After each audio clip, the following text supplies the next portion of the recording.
Hello, my name is Jonathan McLaughlin, and welcome to another episode of Storytime with John. Now last week, we read a very, very fun and funny story of the novelization of the first Pokemon episode, I Choose You Pikachu. And today, in keeping with that fun, fresh theme, we are going to read The Great Gatsby by F. Scott Fitzgerald, which is about rich white people doing rich white people things. It is one of my most favorite stories, and I hope you enjoy. In my younger and more vulnerable years, my father gave me some advice that I've been turning over in my mind ever since.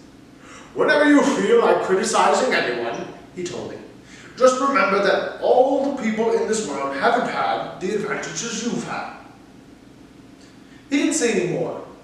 But we've always been unusually communicative in a reserved way, and I understood that he meant a great deal more than that. In consequence, I'm inclined to reserve all judgments, a habit that has opened up many curious natures to me, and also made me the victim of not a few fetter and bones. The abnormal mind is quick to detect and attach itself to this quality when it appears in a normal person, so that I came about in college, I was unjustly accused of being a politician because I was privy to the secret griefs of wild, unknown men.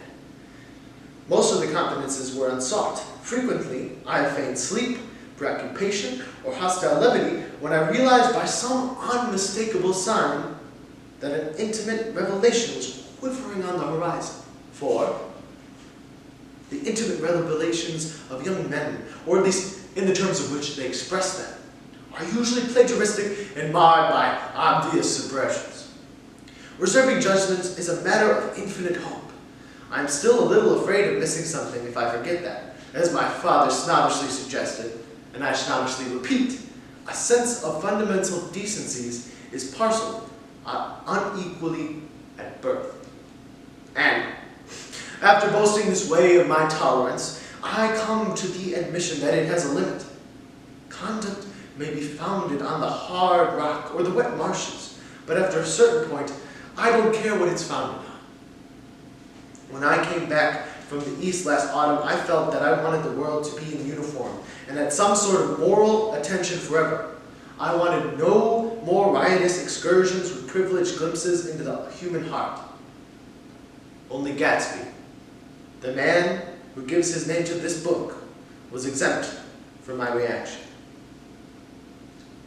Gatsby, who represented everything for which I have unaffected scorn. If personality is an unbroken series of successful gestures, then there was something gorgeous about him, something heightened with his sensitivity to the promises of life, as if he were related to one of those intricate machines that register earthquakes 10,000 miles away.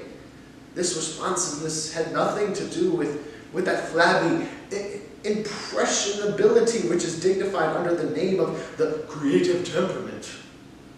It was an extraordinary gift for hope, a romantic readiness such as I have never found in any other person, and which is not likely I shall ever find again.